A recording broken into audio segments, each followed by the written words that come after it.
good evening and welcome to Rangers Radio. Join myself, Foxter, on the show this evening. The South Side and the one and only Albert. How we doing, gentlemen? I'm good, mate. How are you too? Good, mate. Aye, good evening, Ox. Nice to be on the night with Albert, and good evening to everyone listening in this evening. How are you, big man? Aye, good, mate. Aye, good. Aye, fine and dandy, buddy. Right, do you want to run us through your bad luck, or do you just want to take your medicine? I'll just take your medicine. But moving on to January, Albert, he's not a couping up. See, that's what's happened to us, by the way. Until he starts winning, we're not going to start winning. You need to get this right, Southside. You need to get this right, Southside. Come on. I need to change my nights, I think, Albert, because I just come on here on the Monday and he just rubs it right in. Just dismantles you, mate. Tuesday. You were a wee bit unlucky. At least you got a run for your money on the weekend and in your World Cup bet as well, big enough. That was a sore one, that World Cup bet, but that was sore, but I knew you were going to bring that up and all. But I know. It was unlucky. It would have been a good wee earner if it came in, but hey ho, that's just the way it goes. But as long as the Rangers win, mate, that's what really matters to you.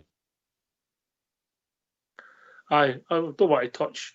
We don't usually talk about any other football bar Rangers, but Albert, if you watch that game, one-sided up to about 70-75 minutes, and it exploded. The next 75 minutes, roughly 75 minutes, because that's how long a game of football lasted, were just unbelievable. Drama and penalty kicks. Exciting. Considering I didn't have a dog in the fight, I quite enjoyed it, Southside. Aye, it was entertaining. I thought once Argentina had got that goal, I thought that was it done. Extra time, I didn't see it coming back, but they put up a good fight, and it was a good game to watch, to be honest. Well, it exploded, like you say, after 78 minutes or something. Once that happened, it was lively enough to the end. But aye, looks like a bit of history's been created in Argentina with Messi, yeah. Aye. Albert, I know you don't watch a lot of football, bar the Rangers, mate. I watched Mrs. Albert was watching it, so I had to sort of tune into it. But it was all right. I mean, I'm not going this. It's the greatest game ever played. Crap. No, I mean, I've been listening to these stupid pundits saying, and that's just nonsense. That's absolute nonsense. It was a good game. It wasn't a bad game. Messi's getting all the plaudits, and I suppose rightly so. But you'll know there's a record set there that you'll probably never be equalled again. That guy Mbappe scored 4 goals in a final, a World Cup final, and didn't win the game to win it. I don't think you'll ever see that again. That's true. And Super Ali get man of the match, yeah. Some of these clips, yeah. Oh, if you listen to him. Anyway, enough about that. We've got a big game tomorrow night. We'll look back and then we'll look forward quickly. Then we'll look back just quickly at the game on Thursday night, and then we'll start looking forward to a big game tomorrow night, Southside. Aye, certainly tomorrow's the big one. I think, for like you're saying, looking back just to the last performance, I think if you look at the second half performance going forward, I think that's what we need to look at. I think we've got to be sharp, but I think we've got a system, and I think we've got a shape, so it'll be about competing, and we didn't compete as well in the first half on Thursday night against Hibs. So hoping we'll start well tomorrow night, Ox, and that would be the difference between Thursday and this Tuesday. Aye, fair comment, mate. I think you're right. I think I don't know how to put it all there. I don't know if we were shaking off the cobwebs in the first half, and then we came out and we played decent. Decent stuff, because we've got to give credit when it's due. We played decent stuff in the second half. Aye, the first half, you've got to take into account. I mean, that's what I kept saying the other night there. All the obstacles they had to overcome. I mean, just after a break for 5 weeks, new manager, new centre halves, rejigging the team at the last minute. A team that comes out and is always up for it with us. It doesn't matter when they're playing, they're always up for it for us. We overcome that. We lose an early goal. We overcome that. We lose another early goal straight after we score. We overcome that and we want to win. And we played in some nice stuff. So for me, it was positive. The only concern I've got, as I said the other night, and I'll keep saying it to this team proving me wrong, is I don't trust them. I just don't trust our team. How come Alberta went from being a special team, to coin a phrase for a well-known gentleman for the South Side, to a team that's no trusted? You tell me, mate. You tell me. I don't understand why they chucked it. I don't understand why any player chucks it. You just keep trying and trying. Sometimes it comes off, sometimes it doesn't come off. But you never ever get the finger pointed to you for no trying. And that's what's happened to this team. So you tell me. If I could solve that problem, mate. They went for it to a special team, a team with special needs. Is that what you're saying? Basically, mate. It's unbelievable. It's unbelievable. I don't need the players running about with wee black braziers on to tell me they're no working. Who's no working? I can see it with my own eyes. I don't need all this technology. I can see it as we all can. Saying you're not trying, you're not even putting the effort in. And anybody seen Alfie knew Alfie wasn't putting the effort in. Not just him, there was a few of them. So I don't need all this technology to tell me that. I can see it with my own eyes. No, one of the things that's come out in the last few days, Southside, is that Tav did have a knee. It was a knee problem. I thought it was his groin. I'm convinced it'll be his right knee. The way he kicked the ball, he was kicking the ball. I think that was a mistake, and I think that ultimately could have cost Giovanni his job, mate. Well, we spoke about it, and it would have been a case of putting probably the young boy Devine in at right back again, the big games that was coming up. And obviously, we went with Tav, but I think we could all see that he had a problem. And they were denying it, obviously, hoping they'll maybe not get played against. But I think when you seen him take the park and you looked at Tav, you knew he wasn't the player that you'd seen previous. You know, you could tell he was struggling. He was playing like lead weights around his ankles. So, it looks like we've played him through it, and maybe that rest, Docs, and that has maybe helped. But we'll see in the next few weeks whether he's fully recovered or not. That's the thing I'm looking at. Aye, good shout. Good shout. So, we touched briefly on Thursday night. It's gone. It's all about the next game. That's fair, Albert. Yeah? Aye, just keep marching on, mate. Marching on and marching on. That's the only way you can go. There's no point in looking back and dwelling on anything. With the future's forward, so we need to keep going and let's go on with this. I mean, there's a league still to be won. There's cups still to be won. We're still in competitions. It's not like the whole season's fell apart. We've got a big part of the season to play yet. So aye, if they keep focused, they keep motivated, the future's bright. But as I say, I've got that doubt in my head, and I hope I'm proved right. I get it. I think most people understand where you're coming from, Albert. But on the way to build that confidence as results outside, isn't it? Aye, 100%. Albert, I don't want to see us get beat, right? But we might drop something in the next, say, or the next 12 games or something. We might drop something. I don't know. But we're looking just to see a shape, a style, performance, and hopefully we'll be winning. And like I said before, if we lose a goal or two, then so be it. As long as we're scoring well at the moment, and we've got a shape and we've got a bit of firepower, but it looks at the style of the team that can get you into their positions. I mean, if you look at Sakala, take for instance, in Thursday night, Ox, he gets the ball, he gets in the box and he drills a shot right into the far corner. We've not seen that for any other sort of players this season, like Scott Wright or Matondo or Ryan Kent. So that was refreshing to see, and I think it's positive the way we're going to play a system where I don't think we'll really need many left or right wingers. I think we know the sort of system we're going to play in. It might be beneficial to somebody like Sakala, who's been really out the team, try to play him for the wide positions, maybe going nearer the striker. And it might be benefit him going forward as a player in your squad that we thought probably was never going to see the starting 11 most weeks with the way Gio played the squad.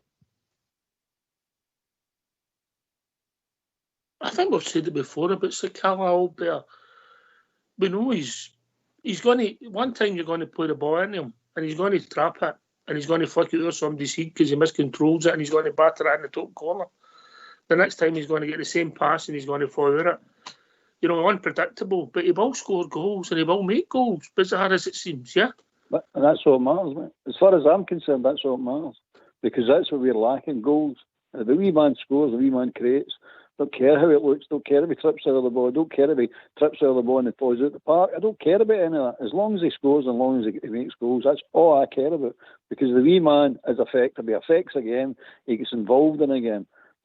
Sometimes he daps out, no because he's self, it's because he gets starved of possession. But he's always going to try and affect a game. He tries his heart out, and that's all you can ask for. As for dropping points, I agree with Southside and all that. There's a possibility you can drop points. That's just football. That's not what I'm getting at. There's ways to draw and lose games, and that's what I'm going on about. I'm not expecting them to be perfect every game and win every game. I don't think Southside either. It's just a case of if you're going to drop points, it's the right way. It's no for lack of effort, put it that way. It's one of the days and you're hitting bars, keepers having a great game, blah, blah, blah, blah, whatever. But what you don't do is chuck it. That's just not acceptable, mate. It's just no. So I'm not going to go on about this any longer. That's me done with that subject. I've said my piece. Let it go. Aye, just park it, mate. You can't change history, Albert. You can only learn from it. Yep, absolutely, mate. But for wee Sakala, I've always said it. I think you've said it yourself. Everybody likes wee Sakala as a guy, you know what I mean? But he affects games, mate. Nobody can argue that he doesn't affect games. He affects games, and that's a big plus for me. I want players like that. I don't want shrinking violence. He's got a lot of strengths to his boy. He can strike a ball, as you've said, Southside. You've said it consistently. He's got pace. He's good in the air, and he does give you a shift. But it's just sometimes you see him, you think he's never seen a football. I'm not being cruel when I say that, you know. No, I know, but see, probably when I look back on Thursday, Alfie scores the winner, right? And he takes the ball in and he wrestles with defenders. But see, at the end of the day, we need the ball in the net. And that's the one thing Sakala had showed you that he can do. And he predominantly does it for the left than he does on the right. I've always said that. And the same as goal on Thursday night, on the left, took it across and then battered it in with his left foot. And the thing is, he's got power behind his shots when he's running about the edge of the box. Same with Hadji. He's another player when he was playing was doing the same. But getting back to Sakala, like you say, he's got all the attributes. He's got the pace and he's pretty good in the air. He gives you 100%, like Albert says, always. He'll try his heart out for you. He doesn't seem to get disappointed. He'll go back and try again. Like you say, sometimes the ball runs under his foot and good for a throw into the other team. It can happen. But I like his enthusiasm, and I think now with Alfie going to be the focal point tomorrow again, with Kolak being out, I think we need somebody like Sakala that can take an opportunity if it arises to him running about the box. All right, I'll tell you what we'll do. The Michael Beale interview. So we're going to hear from the gaffer in two parts. We're going to hear the first part, and then we'll have a discussion, and then as soon as we've heard it, we'll get the phone lines opened. All right? Yep, sounds good. Right. All right, Albert? Aye, great, mate. All right. Let's hear from your gaffer, Michael Beale. Hi, Michael. It's just to tell us what's the plan to handle Barisic's return from Croatia, and also do you have any updates on injuries or suspensions with that? In terms of Borna, they was back home in Croatia yesterday. I think they had a parade, another one into today as well, which is obviously worthy of the achievement they had as a small country. I thought they were fantastic in the World Cup. So we're hoping he'll be back for the Motherwell game, making sure that he's fine and can get back in the country and is fit and healthy. So that's the plan at the moment with him.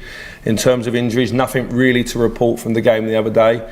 We've sent Stephen Davis for a scan to a slight issue. Well, we hope it's a slight issue and we'll see. So he was the only player that won't travel tomorrow, along with obviously Kamaru compared to the ones that have been training. But everybody else, Connor Goldson will come back into the squad tomorrow. We saw how Aberdeen played against Celtic at the weekend. It was obviously very defensive. Are you expecting a similar performance from them? I'm unsure, to be honest. You know, you try to prepare your team for everything. I watched the game. I thought both Aberdeen and Celtic played in a good game. I thought, You saw all the sort of patience and the work that Ange has been doing with Celtic in the last year in terms of how they played the game and how they were patient. And I thought you saw an Aberdeen team that had a game plan and were close to executing it. There was a few close moments in the game where they were lucky not to concede. It's whether Jim thinks that's the way to go against us. I was at the game at Ibrox, 6-7 weeks ago. And obviously we played very well in that game. And so you're unsure, you just prepare your team for everything you can. I've been up there and had some feisty encounters in the past, but it's two new managers in that. Obviously that was Stephen and Derek, and they were fantastic games. I thought they were everything that was good about Scottish football. So I'm enjoying going up there, or will enjoy going up there, because I think it's a good game. Could well be a good test of the attacking credentials of your side. Yeah, because you see where we're at. You know, we're going to have to maybe use everybody that we've got in the squad in terms of finding a solution to open the door. Not going to give you any secrets right now, but I think the way we played the second half the other day will create chances against every team in this league. So it's important we start where we left off on Thursday, because I was pleased with the second half in particular. Just finally for me, is Antonio Cholat available for this game? No, he will be available on Friday though. Michael, can I just cast your mind back to the opening game of the title winning season, obviously at Pittodrie? That seemed like a massive, momentum builder in that season. Is that the sort of thing that this squad could be the same for this squad in terms of that mentality and building that? That team was able to keep clean sheets, and I think that's going to be crucial. On Thursday of last week we had 5 senior centre backs missing, 2 senior left backs, so I was delighted. Going into the game, you knew that not everything was going to be perfect. I didn't think we conceded on the very first ball into the box, but that team was able to keep clean sheets consistently. I think after that game it went 7 or 8 without conceding. This team needs to have that as well. It needs to know how to grind it out and win ugly at times. I thought that wasn't a fantastic game that day, but obviously it was a great win to start the season off. Good goal from Ryan Kent. So yeah, it's important. We need to improve defensively, and then obviously within our style, I think that will come even more over time. Mentioned Ryan Kent, and we spoke a lot about his contract in recent weeks, but sometimes players come into their peak years of their career, talk about a fit, being at a club or a coach. Yourself and Ryan Kent go back a long way. Do you feel that he's a good fit for you, perfect fit for each other in terms of his career? Yeah, he might be sick of me because he's known me since he's 14, and he probably thinks, who's this guy coming back in again? But no, on a personal level, it's nice to work with Ryan. He's the sort of player that I like. Very two-footed. He's actually someone that you'd actually say to your academy players like Yanis Hadji to watch, because very two-footed, can go both ways. I like him to be a bit more free. I think that's fair to say. I don't like him playing on one side of the pitch. I like him to have the licence to roam, and you're right, he's coming into his best years, and let's hope that those years are here at Rangers. Michael, you spoke a lot about not adapting as much to teams, trying to imprint yourselves on the opposition. Aberdeen away, that's a great test to presumably do that, because it's normally such a difficult game when you're going away up there. Yeah, I think it's important that we just continue with our identity. I thought first half the other night you saw an anxious team, an anxious crowd, which will happen when you concede so early and then concede straight after scoring yourself. So at half time it was important that we just focused on trying to play in the identity that we discussed and we've been training, and we did that second half. And I think at this moment in time for us, that's the most important thing, to try and get performance happy. I think that will double up with the results. I certainly don't just want to go all for the result and no style or substance, because I think over a while we might get tripped up with that. It's important we get to the style that we want as quickly as possible. Can I ask you Steve Davis' problem? It was just a landing in training, so he's just gone to have a scan. I don't really want to elaborate on that. Let's wait and see where we are when we get the results today. Jim Goodwin came in for a lot of criticism for his defensive display, Aberdeen's defensive display. Do you think that makes Bounce into being more proactive against Rangers? I hope so, because that might leave us with some more spaces, but obviously that's Jim's prerogative. One thing I would say is, the one thing I loved about this league the last time I was here and when I came back to the league is the managers in Scotland, none of us get the ready-made players. So whether that's Ange, whether that's myself, we obviously are more haves than have-nots, but the other clubs rarely buy players, and none of us buy the ready-made product. So the managers in Scotland, I think that's why there's so many good Scottish managers. You have to work with the players that you've got week in, week out, and you have to develop them. I think this season Aberdeen under Jim have been moving in the right direction. They've got young player that I know from Liverpool, Leighton Clarkson, who's a good young player, and And I think that they've, the boy Duke, who's come in from Portugal, has done well and all. So I've seen a difference in their style in the short time I've seen them play, and whether he feels that it's the right tactics to go that way again or to open up a little bit, that's down to Jim. We'll just be ready to react off the back of that. You spoke there about the importance of clean sheets for this team. Is that something you've been really focusing on with the players, albeit with a number of defenders out? Is this really what you're looking at the moment? Well, the other day we didn't have to defend in open play. We had to defend from a set play, which we fouled at the start, and it's been a bit of a problem for the team, I think, for the last few months. And then off the counter attacks, we had problems, and they're two areas that we have to be good at if we're going to be a possession-based team. Because certainly, if you're going to put the amount of players in front of the ball that we do, we can't have sloppy turnovers. We need to be very good in our counter pressing and in transition, and on set plays, we need to stand up and be big and take responsibility. We got caught out with that in the first 15-20 minutes on Thursday night, but we improved in the second half. So I'm not going to beat him on the head. We've had a chat about it, and we have to keep improving. We've spoken to Leon King there. Is he somebody you feel can really help contribute to that defensive effort? Yeah, any one of that five of Goldson, Davis, King, Suter, Hollander would have helped. Obviously Borna or Ridvan. The other day we're playing two centre midfielders at centre back and a young left back making his league debut at left back who's a right back. So going into the game, everyone's aware that that's not a Rangers back four, if you like, but those boys went out and played. What I would say is probably as the game went on, having centre midfielders at centre back actually helped us in terms of our build up and our speed of possession in the second half. So I was pleased with that.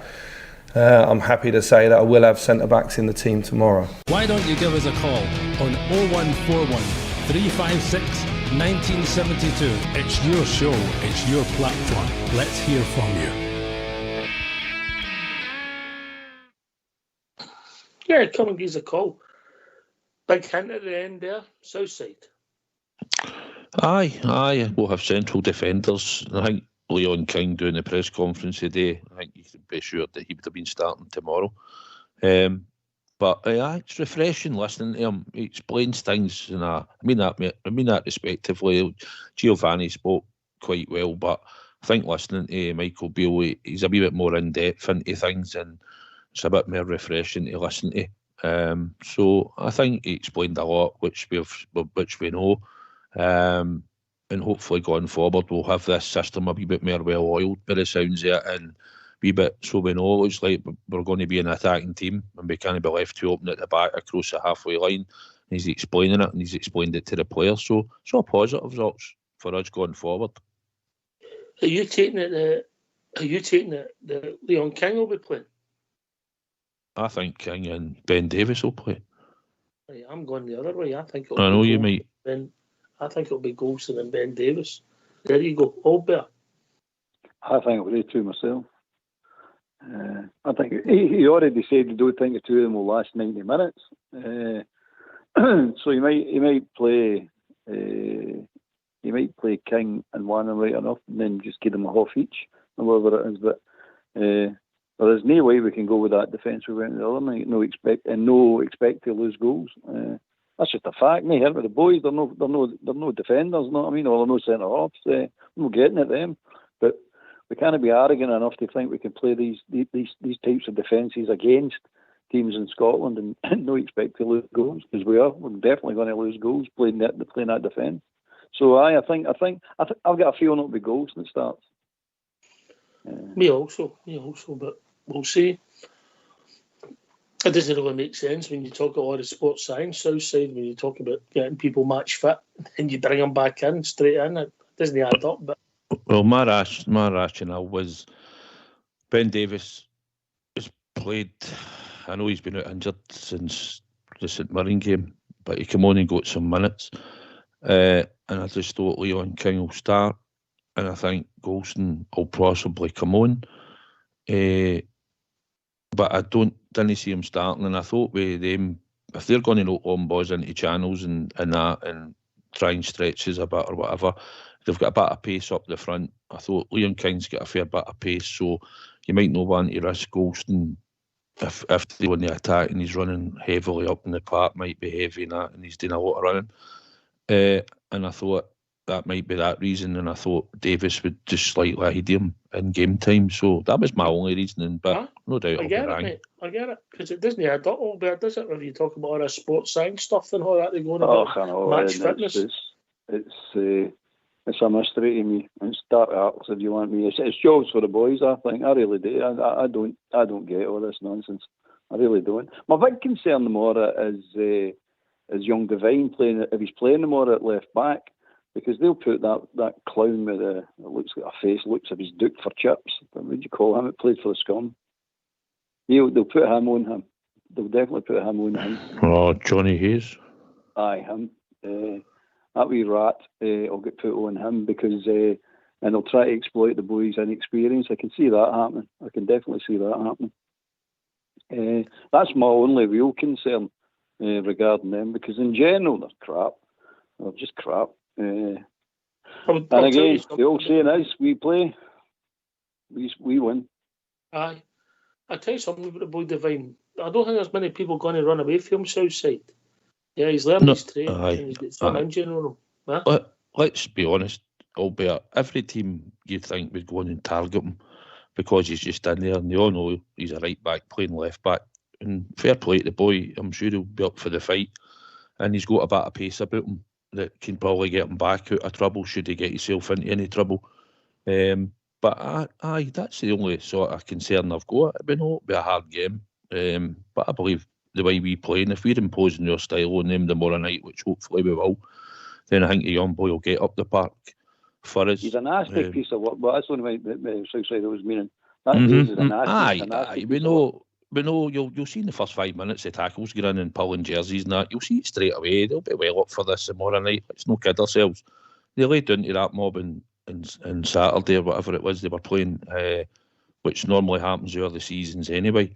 So there's nothing different. I'm only surprised that Jim Goodwin, I've heard reports about the game and that, and sort of how they set up 5 and a 3 and 2 up front, and they never even did a shot at goal, I think. And I think for him, thought he'd done no bad at St Mirren with him. He got them into top 5 and 6 in the league table, done what he could. And I thought if he went to Aberdeen, he'd have went and at least showed a bit of endeavour and go out and try and beat teams at home. But by all accounts, he hasn't. But believe it, tomorrow night they'll be well up for it. But I hope we're well up for it as well. And if we are, we'll certainly take the 3 points back down the road to Glasgow.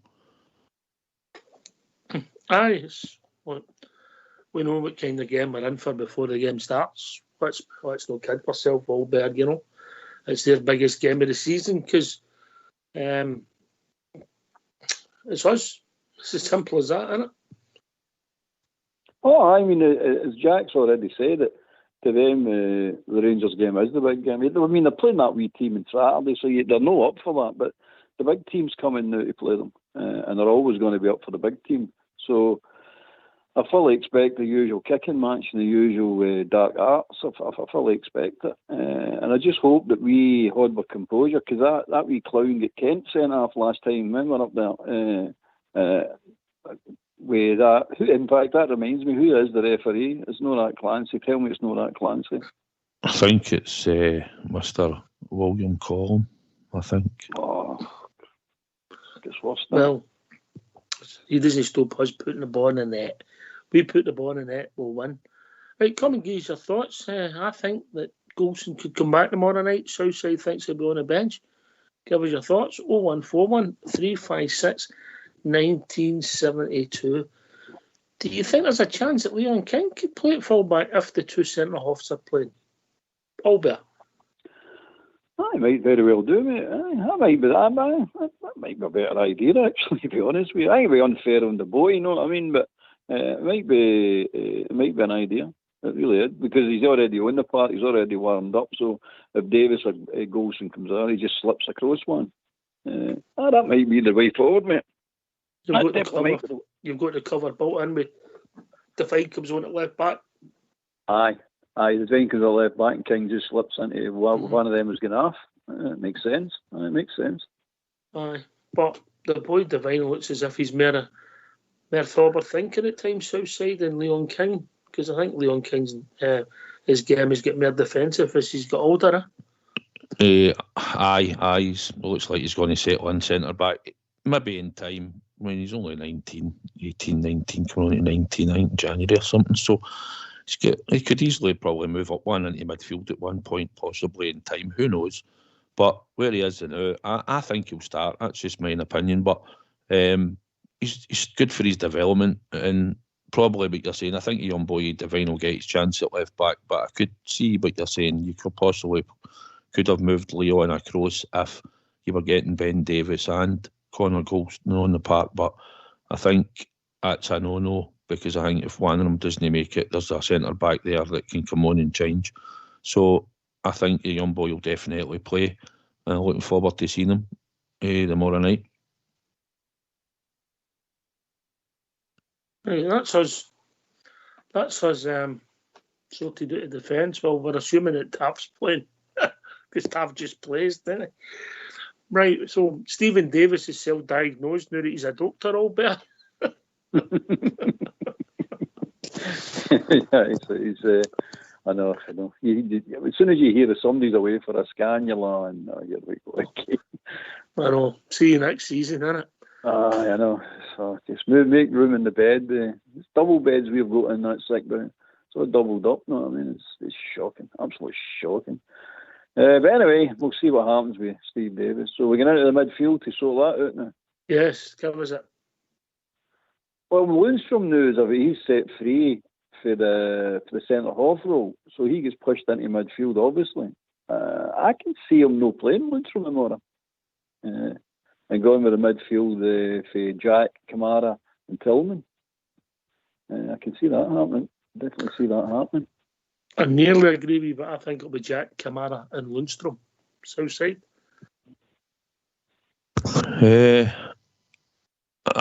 I would like to see it Jack, Kamara, and Sands instead of Lundstrom. But I probably will be Lundstrom. But it wouldn't bother me. Man love for old James Sands, isn't he? I don't mind him. I want to try him in there at a day, but Lundstrom's absolutely scunnered me for the way he was screaming at Sakala when he gave the ball away and all that, and never bothered chasing back. And when he did get back at one point, he eventually started to chase back. He was still culpable with carving up for that goal against St Johnstone. I just thought his attitude and the way he applied himself that day was disgusting. So for me, it wouldn't bother me. He might play a 4-2-3-1. Maybe no play the three, but either or, I would like to see James Sands and John Lundstrom. That's just my opinion. Mm-hmm. Albert, you get what he's coming for? Oh, definitely, mate. Definitely. I agree with him as well. I don't particularly like Lundstrom myself. I didn't fancy him all that time. I didn't see the hype about him. Decent enough player, don't get me wrong, and he had some good games for us, especially in Europe. But I've always suspected he came for a team battling relegation, mate, and didn't try a leg. The bits and pieces I've seen him, never tried a leg. And I knew it was. I suspected it was built into his game, his makeup. And then what he done at St Johnstone proved a point. I was scunnered. I was absolutely scunnered with him. And going, that's not right. That's not right. You can't shout at anybody if you're going to play like that, and you got to act like that. You just keep your mouth shut. You've no right to shout at anybody. And if you didn't play tomorrow night, it wouldn't bother me one way or the other. To be honest with you, it really wouldn't. All right, come and give us your thoughts on the midfield. 0141 356 1972. So that's us got a three. I don't know how we'll set up, but we'll try and play with the three shifting, or he'll play the 4-2-3-1. If he plays the 4-2-3-1, if it's no Kamara, for me, it's definitely Tillman sitting in there up there south side. I've got a feeling I think he'll play Tillman up on the right slightly after striker a day. I think we will probably play the 4-3-3 idea. You never know. Like, I mean, he might change it, but I don't see it Ox. I think Tillman will be pushed up, and I think Kent will be up beside him, and it'll be Alfie. And that's the way I see it. But like you say, that one in the midfield, it'll either be Lundstrom or a Sands. I think people might be saying Lowry might get a shot in there somewhere, but I don't see it that way. I think the way we're talking is the way it'll be. Albert? the scenario that you're painting here with the players available, to me, there's not a perfect one anyway, because there are as much they players, and I don't think there's enough tack and flair in the midfield, no matter who you play, what combination it is. Tillman is the attacking flair, as far as I'm concerned. Obviously, Kent, if he's on his game, he's an attacking flair, but we never know with him if he's going to be on his game or off his game. And the last few times he's been up there, he's not been on his game, So I think it's Tillman. I would go with Tillman myself, to be honest with you, mate. He's done everything he deserved to play for the game against Hibs. So if you're going with form or affecting a game, him and Sakala should play. Whether he does that, I don't know. But I think you'll go with two holding midfielders. I think you're right. I think you'll probably go with Jack and Lundstrom up there. For all accounts, they played ultra defensive against the Scum, so... but that's him. He's a season ticket up there, isn't he, Goodwin? So he's not going to try too much against these because he's got to sit in that seat and watch it. Know what I mean? So he's not going to try too much against them and to take points off them. So I think it'll be, for our point of view, I think we'll play two hard midfielders. I don't think we should, but I think we will.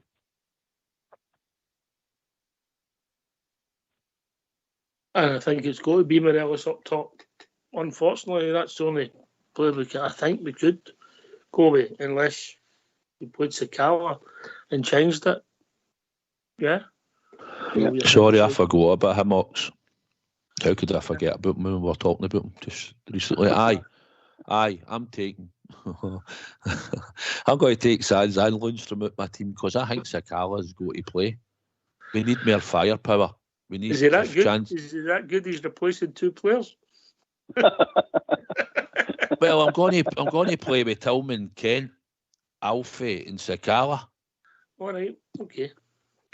That's a good shoot, that's what I would do. That's what I'm doing. Sorry, I apologise to all the listeners. I must have been screaming what about Sakala. Sakala goes in my team. It'll just be Kamara and Jack in the middle of the park. That's it for me. And they four go and run riot tomorrow night. Nothing wrong with that, Albert, is there? No, I'm up for that, definitely. As I say, get in there swinging. That's what I want. Get in there swinging. Let's see what we can do. And he said he was happy with the second half against Hibs. So if he's happy with the second half against Hibs, I think he's going, well, there's no point of saying go defensive because we really, let's be honest, we can't defend. So let's go for it. I think we're going to have to, depending who's playing defence, but I think we're going to have to outscore them. Same as I say against Hibs, we had to outscore Hibs. I think it's going to be the same. We're going to have to outscore them. I just think if we play to any level of our capability, we win the game easy, Southside. Honestly, I do. Aye, the players know you got to go out and win your battle. You've got to go out there and win your battle on the night. And whatever the weather conditions will be, it'll be. It's about going out and representing Glasgow Rangers. We've got this new manager in charge. You're going out there to impress him if you want to stay at the club. And whatever team he picks, I just hope they go out there, they play 100%, play for the jersey, and I'm sure if we'll get the win. If they do that, we'll certainly get the win. And I think just go out and play with our freedom. But it's about winning the battle, first 10, 15 minutes. Make sure you're well in the game. And we need to create a lot of chances. It's something we've not done. We had Alfie on the park last week, and apart from his goal, he'd never done another shot at goal, I don't think. He never had anything that we could say he missed or he was close to getting. So we've got to create. So I play with two of the midfielders and give for Tillman, Kent, Sakala and Alfie, and just let them go, and hopefully that'll be enough to go and create and cause them havoc. And our two full-backs going down the lines, crossing the ball in, and just let's go at this mob because they're there for the taking. We know that, but we know they'll put up a fight. But we've got to be stronger than that on the night. Albert? Aye, definitely, mate. I'm just interested in the first 15 minutes because I think that Goodman might even say, look at the Hibs game and go, look, if we can sneak one in the first 15 minutes, then we've got something to hold, won't we? And it's all hands to the pump. So it might go that way. But we need to be strong. We can't buckle now in any shape, form or size. As Southside said, we need individual battles first. We all need to win more battle. You do that, you're halfway there, man. In fact, you're more than halfway there. Then we can go in and play our football. And I think hope, and I think the weather's going to be reasonably mild for this time of year. I don't think it's going to be sub-zero anyway. No, it's changed a wee bit. Right, if it's all right with you two fine, upstanding gentlemen, my nose just get bigger. We'll play the second part of the Michael Beale interview. Yeah? Go for it, mate. There you go. Let's hear our gaffer, Michael Beale. Hi Nicholas, you spoke about the character of the team and the resilience after the Hibs game. How important is that going to be to keep that involved in the squad when you look at the fixtures on the calendar coming up? Yeah, well, it's a mentality week. We've got the 2 longest journeys in Scottish football back to back in 3 days before Christmas, so it's an interesting fixture list. I know this game was obviously moved. So no, I think we go away from home and you have to show something slightly different to what you have to do at Ibrox. Maybe teams are a little bit more open, their fans push them to come and attack you. I actually think that they give us great opportunities when that happens. Both Jim and Malky are 2 coaches, and I'm quite friendly with Malky as well. So I expect 2 really tough games, but 1 game at a time, this first one. And as I say, we need to start off where we ended the game on Thursday night. Michael, you talk about mentality, and obviously Conor Bolt's back at the squad. It's a crucial his leadership qualities for your side of the field as we enter the second half of the season. Well, he's a strong voice as well. I think we all saw that in the season when there was no fans in the stadium. All you could hear was Conor moaning, but that's actually quite a good thing because he gives some personality to the team. Football teams now in general are quiet. He's someone that in probably the last 250 or 260 games for the club has nearly played 99% of them. So when you have a player so consistent in terms of selection, when you lose him for 4 or 5 games, it does rock the squad, especially when the other centre-half has changed so much. The left-side centre-half has not been as consistent in the same time. So we're delighted to have him back in the squad. Whether him and Ben are able to go full tilt for 90 minutes, we'll have to see. And then we have the game on Friday coming thick and fast. My focus at the minute is 2 things really. It's to give the team real clarity on how we want to play, to make us hard to beat and also good with the ball. But also it's to recover the injuries that we have, because it's in my 3.5 years here previously, we never had a situation like this. I think last week we probably had an 11 unavailable as strong as the 11 we had on the pitch. Now, if they're all available, it makes us strong Rangers here in training and then into the games. But at the moment, you would say we're more vulnerable than what we have been in many a year. How much confidence does that give you when they're all back for the second half of the season that you can reel it in terms of the top of the table? Huge amounts. And listen, the other day I used the term other team. Listen, I'm new back into the country, lads. I didn't get where I am being disrespectful to anybody. I was asked a question, you're 9 points behind, and my answer was, well, we have to win and the other team has to lose some. That wasn't in any way disrespectful. I want to cut that short where that is. I've got no issue with naming the other team's names, Celtic, Aberdeen, Hibs, whoever it is. No way am I ever going to be disrespectful. Between now and the end of the season, we have to win every game, including 3 old firms, and pick up the goal difference to get in front. So we know it's a tough ask. So the bigger thing around that as well is, can we get the team playing and looking how I think football should look? Can it look together? Can the players look like they're happy playing for the shirt? Are they together? And are the fans having the team when they watch their team play? Are they excited by their team? Are they pulling in the same direction? Is there alignment right the way through the club? That's the job for me and my management team. But that bit the other day, I don't like that because it's not what I am. So in that comment, that was a very innocent comment that's been taken too far. I'm a coach that respects come back into this league because I enjoy it. I think there's very good managers in this league. I think, as I said, no one in this league gets to buy a ready-made player.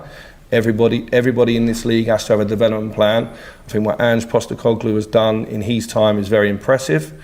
It's important now we get back on the journey that I had here previously with Stephen and we become impressive again as well.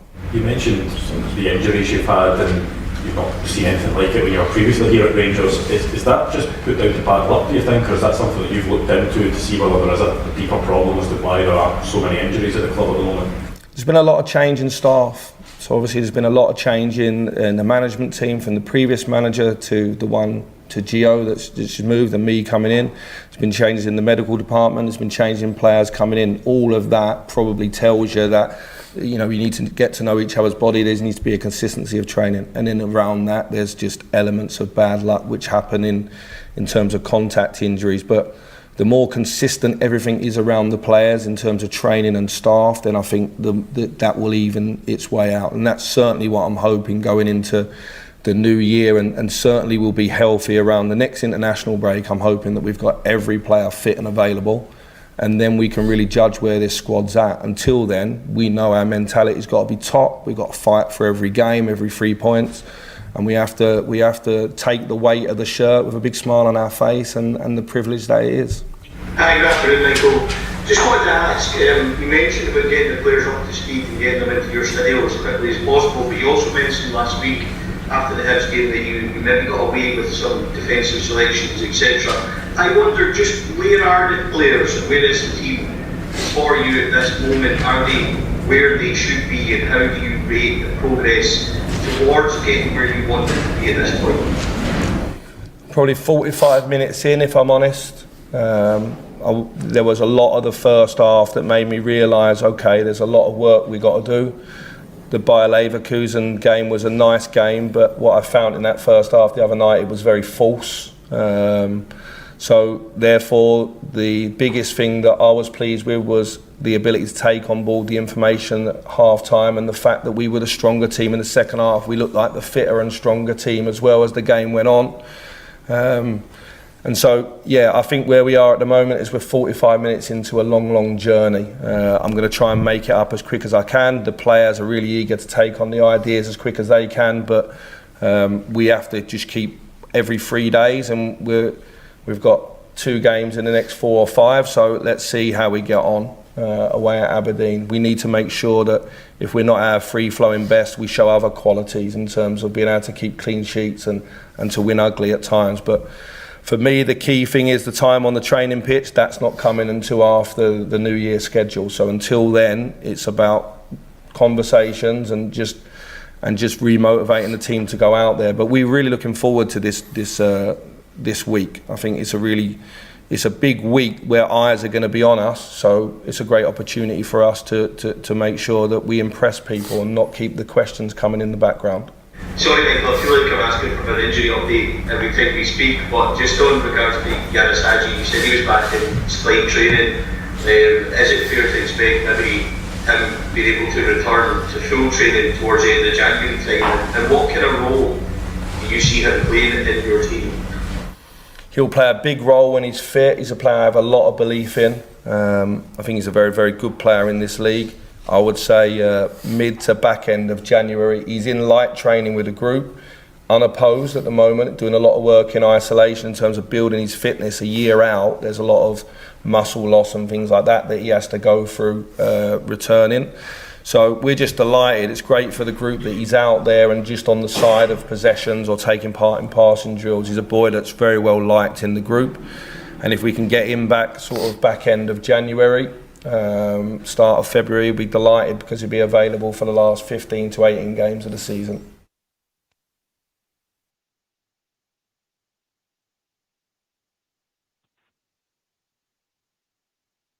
Right, thanks for that.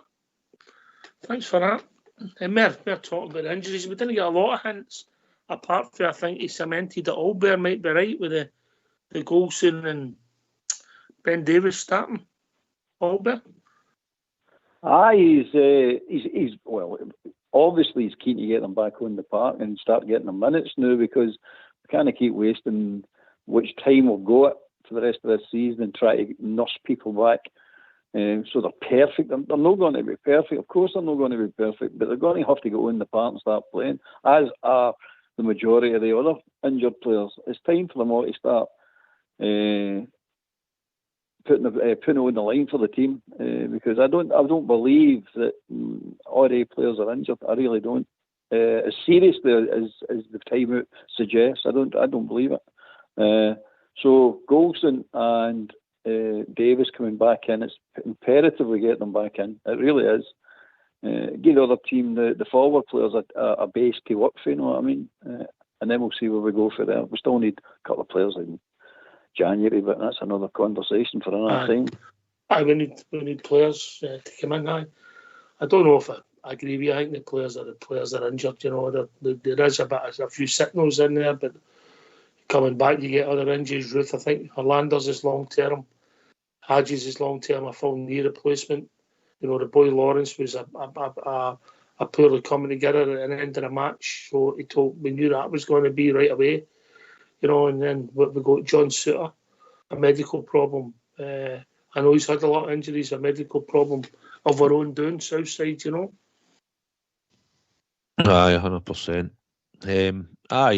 Once I think actually was, I think Gio once said that he was back in training and then he took an injury in training. When he's come back for that injury, he took at the side of the Parkocks, if you remember. Maybe.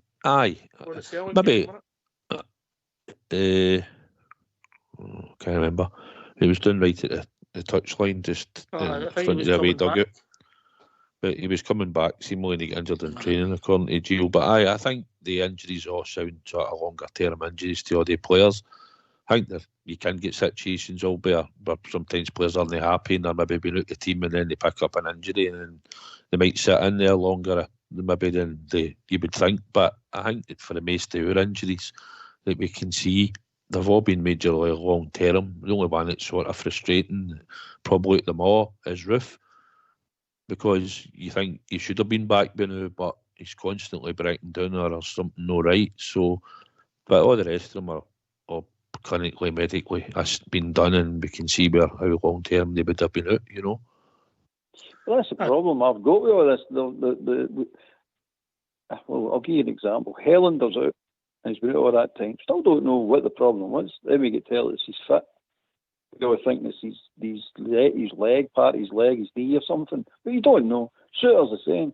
Suter came, he's injured. Don't get told why he's injured, what injury it is. Nothing. Hadji's obvious. And the wee boy Redmond's obvious. They're obvious injuries. We know that they are. I forgot about Redvan. I forgot about Redvan. So they're genuine. You know they're genuine. Bruce swinging the leg. I don't care what anybody says. He's swinging the leg. He's done it at every club he's been at. He swings the leg. We've got warned with the Leeds fans. What we get with him, you say you'll love him when he's on the park, but you'll get frustrated because he hardly ever plays. And that's what's panned out. That's not a fluke, by the way. He's doing that at every club he goes to. That's not a fluke. There's something wrong there. And I don't think it's injuries. I think it's nothing to do with injuries. Who else have we got? We'll get Helander, Suter, we've spoken about. Davis is a weird one for me as well. I don't actually understand why he's out injured all the time. Never get mentioned why he's out. He just goes out. He comes in for a wee while and then he disappears out for a longer. So they're out longer than they're actually in. Big Golson, you can't say he's swinging a leg. He doesn't do that. He's proved that. He's beyond reproach, him, because if he's fit, he'll play. That's a guaranteed certainty. So I've got no problems with Golson, absolutely none whatsoever. But again, I'm definitely bringing into question some of them. I really am bringing into question some of them. Alfie went out injured and come back a blob. No, I mean a total blob. Shoveling stuff down his pie hole for 5 months. That's what that boy did. Instead of concentrating what he's supposed to be concentrating. Unprofessional. It was unprofessional. It is unprofessional, mate. It's definitely unprofessional. So from that point of view, I've got my doubts. I've also got doubts with this medical staff as well. I can't truly say that I trust them and think they're doing the best for Rangers. They're not. To me, if you walk in there with your laces snapped, they're going to give you a 6-week paneling. No, I mean, it's not right. It's just not right. But anyway, that's just my opinion. I might be 100% wrong. I hope I'm 100% wrong. But that's my opinion. You've always got one of them, haven't you? Unless Mrs. Allbear's a bit... And not always right, mate. Not always right. No. Unless Mrs. Allbear's a bit... I just looked at Kimaru's stats. He's been roughly with his 2.5 years Southside, yeah? Mm-hmm. 2.5 years. He's managed 34 goals. And he started 42 games. 32 sub, right enough. 32 sub. In the league, in the last season and a half, roughly, he started 9 games, mate. He'll be the same bracket as Ryan Jack, the amount of games he started, and Hollander's in there as well. And these are all players. I knew you had. The thing is, we've got to, when we look at recruitment, and I think going forward, I think Michael Beale's alluded to it. So a player like Kemar Roof, for us, Ox going forward, isn't the type of player. We'd love the player, the goal sort of getter and the way he can finish a ball, but as it comes to injuries or anything like that, we've got to look at players possibly with a good injury record here that doesn't have one to start with, you know, or if they had one that's no these ones that they've come with injury, they've had serious injuries. We need to get players fit, ready to go and play. This is the new era for our manager, and he's got to be aware of we need players that are ready to go when the injuries previous going forward. And I think that's the way we've got to be looking at our signings when we're going to target them. I don't think we can't go back to experimenting with certain players. I know Hollander, when he paid a lot of money for him, I don't think he was really that injured that often. He might have been once in each time, but when we got him, we paid a lot of money. And I think it's just since he's came to us, he's been unfortunate that he's suffered 2 long-term injuries. It's near enough the exact same time as Roof, isn't it? It's near enough a year and a half. I've seen him once, I think, yeah. Aye, and that they're taking a huge chunk of wages. And as much as they've been good players, Ox, and Roof's been great in the 55 season, it's time that we've got to look to go and recoup that money and get a player in that's going to be fit and available, and will hopefully contribute to what Michael Beale's looking forward to in the team. And that's what we've got to be looking at going forward. The players like him, unfortunately, will need to get freed up at some point, and that money needs to be rechanneled back into new players. Aye. The 55 season came out with 18 games he started, 6 as sub in the league, 14 goals, yeah. His returns are all right, mate, for when he's playing. I'm not arguing about their ability. I'm not arguing about Ellender's ability or Roof's or any of them. I'm just arguing about their commitment to the club and their commitment to the cause. That's what I'm arguing. That's what I'm bringing into question, because I think they're like, when Gerard was speaking about Sturridge, remember Sturridge at Liverpool had to talk him into playing games and all that. He's not injured, he's just saying he's injured. He just doesn't want to play the games. And a lot of these players that modern players especially, I just think they want the lifestyle. They want to walk about with the Gucci and the Armani and all that, carry all these labels on and drive the nice cars and stay in the nice fancy houses, but they don't want to commit and put the work in. Stay good to me, mate. We're all working. I'm retired, but the rest, a lot of the supportive, hard-working people who pay their money to watch their team and watch the best team and the best players we've got available, put them out there. And we're sitting there getting shortchanged. The club's getting, I'm not blaming the board or the manager or anything like that. I'm just saying we're getting shortchanged here. It's a unique industry, football, isn't it? As I said the other week before we go on the break, mate, we had a crew of paint and decorators and they were failing badly. The manager would get in bag all them, wouldn't he? Bring in a new squad. Football's unique, isn't it? It is, mate, and I understand it's a short career, and I understand they need to take care of themselves. And the ones that are genuinely ill, genuinely injured, I wish all the best, and I hope they get better, get healed up, and come back and have a right, good, strong career. But the ones that are swinging the lead, and there is one swinging the lead, you know what I mean? There's ones there that are just stupid, like Jack, stupid. His body can't do what he wants it to do, so he needs to pick and choose his loyalty. So he's got Scotland and he's got Rangers. He's got to pick Rangers. They pay his salary, and all the crowd turn up there to see him play. But he wants to play for Scotland. I can understand that. I say I understand it. I don't really, because I don't like international football. But he's making his choice, and as far as I'm concerned, it's the wrong choice. You pick Rangers first every time, mate. Then, if you've got any energy left, you go and play for whatever nationality you want to. Fox will be busting here. Yeah. Sorry, mate. Sorry, Fox. Right. Get yourself in mute, because we're going to have a tune. All his story, the Rangers Football Club, the Rangers Football Club.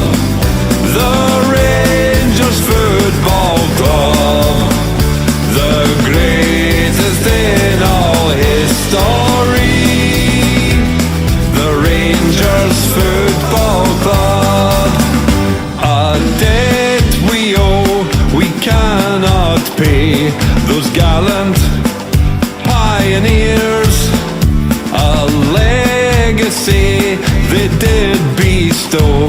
We shared down through the years.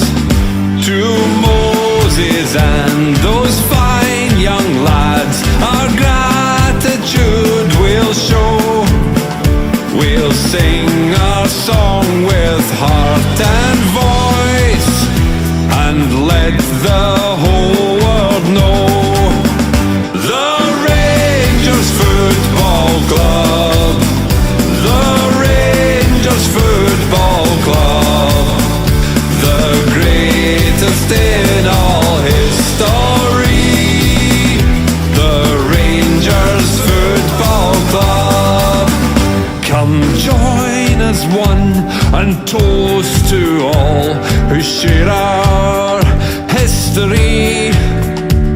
Provost William Struth, a noble man, I'm sure you will agree.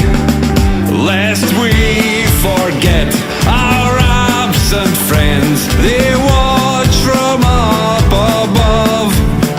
In life and death will always be with Rangers Football Club. The Rangers Football Club. The Rangers Football Club. The greatest in all history. The Rangers Football Club. The Rangers Football Club. The Rangers Football Club.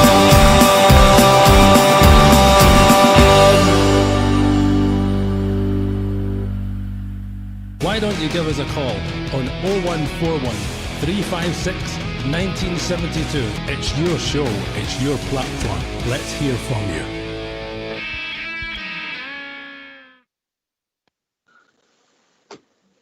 You back, gentlemen? Yep. I'm back, mate. Good. All right. Do you agree, Southside, that you were hinting that the two boys will start tomorrow night, or do you still see that King will come in? Listening to the interview, when he alluded to 40, maybe 90 minutes, then I'm thinking, I think probably Golston will probably start with the way he was talking. I just think a wee bit of a risk, but I understand why you want it. Organise the defence and stuff, but yeah, if it works, fine. And I think you're probably right. But I maybe stick my neck in the line and think King will maybe start before Ben Davis. Mm-hmm. So the left side of them, the defence could be Leon King and the young boy Divine. I know. Probably sounding like an idiot now when I say that, but I'm just looking at the amount of fitness levels that's in them, Ox, between the three of them. I agree, that's what I'm saying, mate. And Leon King, I know he's the less experienced, but he's got far more fitness in him than the two of them put together at the moment. You know? I think he's got more fitness than nearly my whole squad put together. You know, and he's done the press conference, and it's very seldom that a player does a press conference and doesn't start. Well, we'll see. He might start, but it might not be the position. Or we might change ourselves. Albert, what about that? Forget the back, maybe. Mm-hmm. I don't think he'll be there, but he could.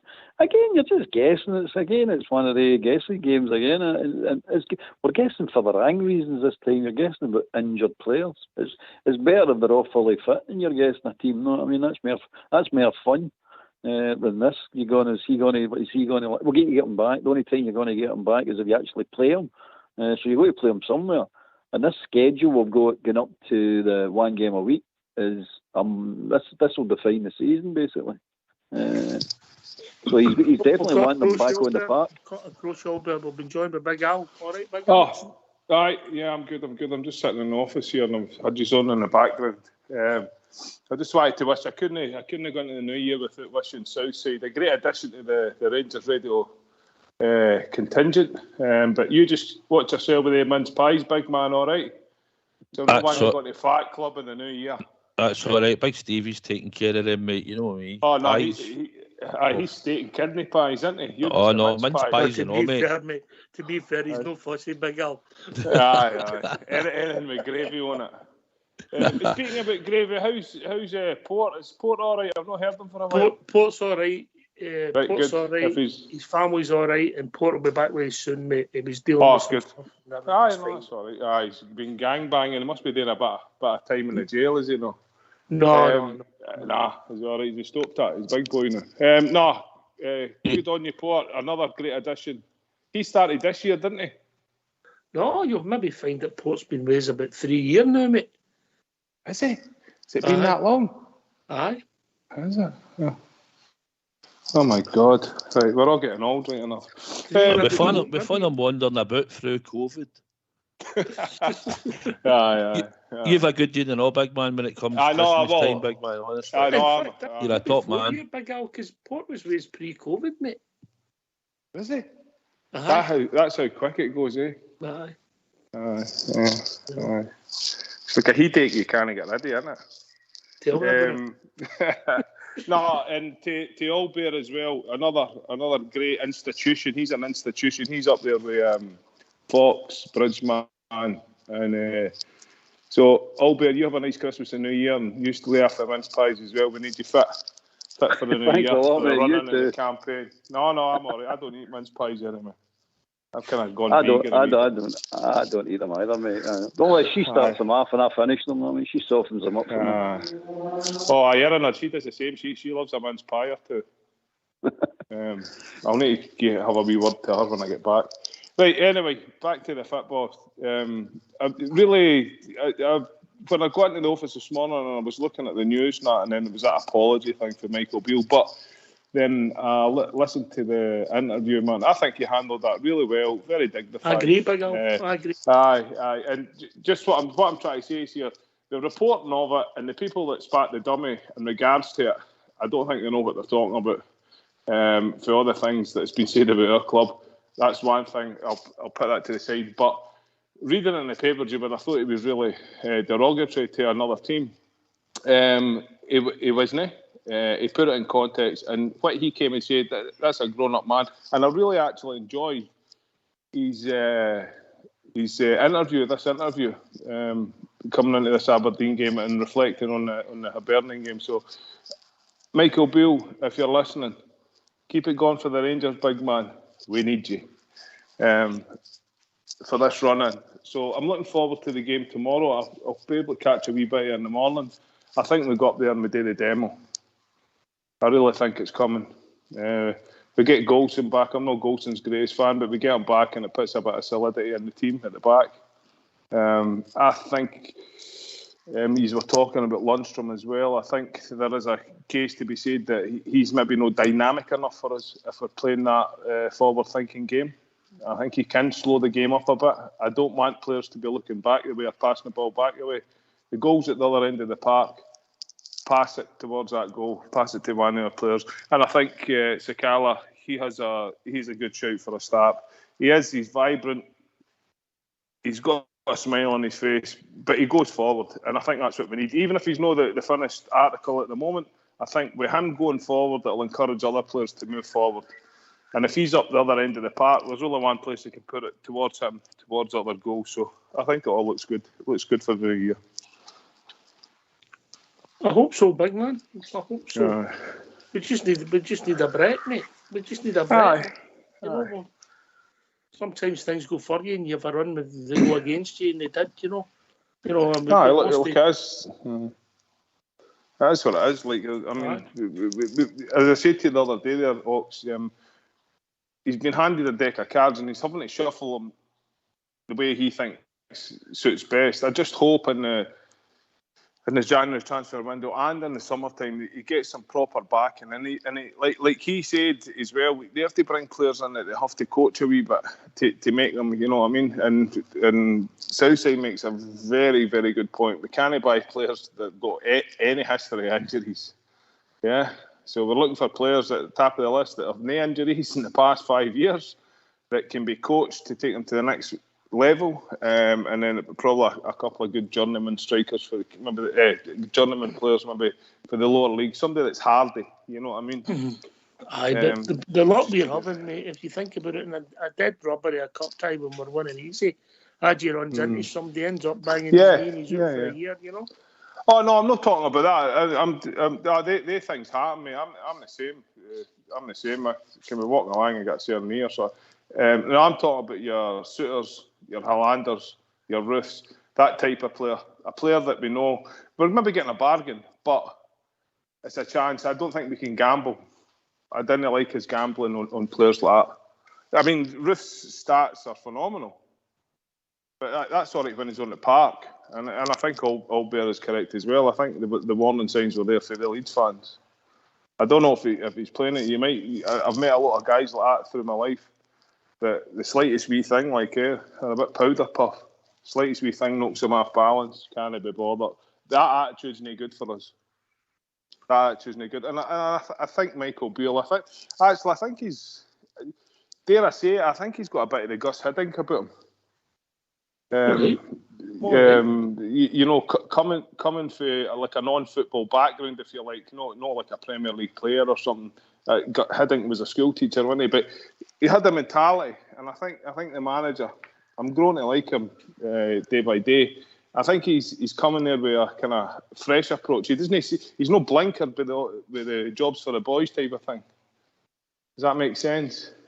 I think he reminds me of Gus Hiddink. I don't know, because he's quite prominent over here because he took Australia the last time. He's been on the TV quite a bit and different things. So I think he puts me in mind. If he's has half the career of Gus Hiddink, I think we'll be doing well. So I'm Southside. Aye, he's learned. He's been in Brazil and that, Big Alan. He's been at Liverpool and he's been doing it at Arsenal, Man City, wherever he was at times, and learning his trading. He's been at us under the previous manager, and Stephen. So, listen, we know Big Al, we've got a system and a sort of, we know the way we're going to play. I know the more before I got up here, the sort of style we're going to play. I know what to expect.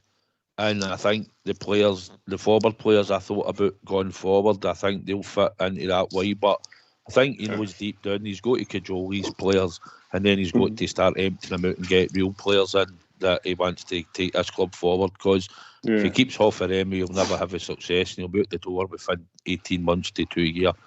It must be refreshing for yourself going to a game and knowing you've got a system to look forward to. It's good to know, because I've got an idea of how in the shape of how we're going to play, and I can see Sakala. He's a striker, Big Al. No, he plays for Zambia and he plays up with that Dhaka. So you've got a striker getting into that position like you've seen against Hibs and smashing the ball into the net. You wouldn't see Kent doing that very often. You'll not see Scott Wright doing that very often, and you'll certainly not see Matondo doing that very often at the moment. So he's that style of player that it might suit the way don't get me wrong, he wouldn't have started according to Michael Beale. It was going to be Alfie and Kolak, but he's got his chance, and I think he'll get another chance tomorrow night. And I think that's the type of player we need in and around the box, because Alfie's no prolific. He scores 14 league goals a season, and that's no good at Glasgow Rangers. It's funny how the attitude's changed with Morelos. Well, it's only changed, Big Al, because his attitude changed and all. Don't forget, but Alfie's good at what he does, but he's no prolific. He's not a prolific goal scorer, and he did score tremendous goals in Europe and all that. But we've seen Alfie might still go out and maybe score again tomorrow night, hopefully too. But I just think we need Colak looks prolific at the moment. You only need to look at his first 14 games or 13 games. He was scoring just about every week. So, he's a finisher. But we need the other players to go beside him. I said on here before, Big Al, see if I was signing a Scottish type player now, that I think we could develop into a better player. I would, and he's at the last 6 months his contract and he plays at Hibs, I would take Kevin Nisbet. I think Kevin Nisbet, we could develop him into a better player. Can I just ask you about another player then? Mm-hmm. Would you that's his left field as well, but would you take that Cadden? I think he's improved myself the Motherwell, and when I seen him the other night there, thought he looked not too bad. He seems quite athletic. Probably no. I don't think he's good enough to play for us, if I'm being honest. Right, okay. I just thought he stood out a wee bit for me. And I've noticed him for Motherwell. It's just my opinion. I think Nisbet's proved he can score in Scotland. He's come back for, unfortunately, a knee injury that he took, and he was out for a while. But he knows where the goal is. He scores in Scotland. We can't sign him. He's been injured within the last 5 years, Big Al. I was just going to say, that's what I was going to say. He's in 6 months left his contract talks, and I think he'd be a good addition.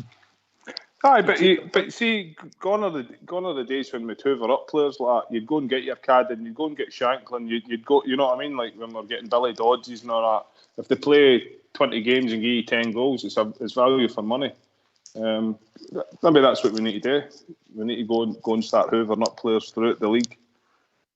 to weaken the opposition, but also just to add, whether it adds quality or it just adds something, you know what I mean? Gives you a wee bit extra. A choice. Olga? We're going to sign Scottish players. There's only one remit I've got for signing Scottish players. They've got to play well against them, no us. Play well against them, you can sign them. Don't look at players that play against us, because we are Glasgow Rangers. We're the big noise in town, so you expect every player to play well against us.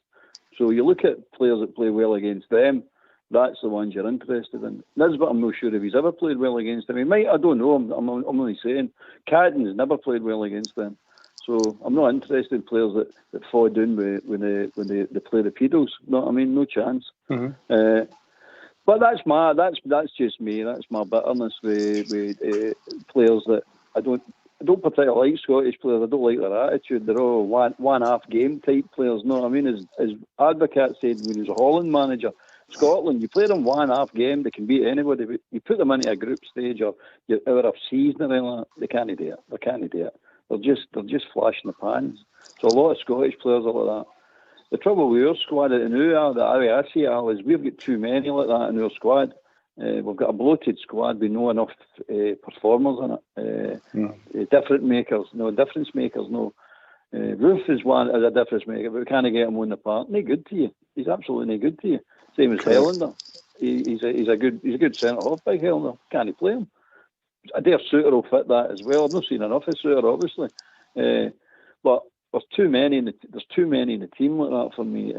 We need to get players that want to play for Rangers. We need players that are robust enough to play for Rangers, and we need to get players that are good enough to play for Rangers. And that's not an easy agenda to fill. You know what I mean? if you're sitting at an interviewing the players, and you're saying to yourself, this is a difficult gig. By the way, you're not coming in here to hide, because we've had people hiding before. Well, it's all the character of a man, isn't it? That's it. But maybe the people that are doing the interviews don't have any character themselves. Aye.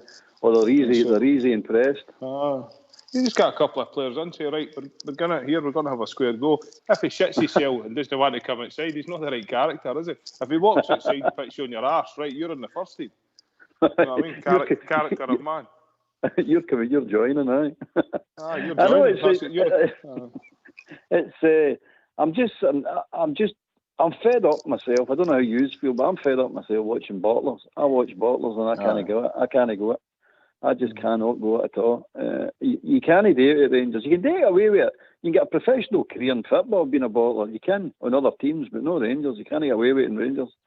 Because we're in a battle every single week, every game, every time we play, it's a battle, a total battle. Every team that you play, the players are playing at the top of their game, the best they can ever play. They play when they're playing on us.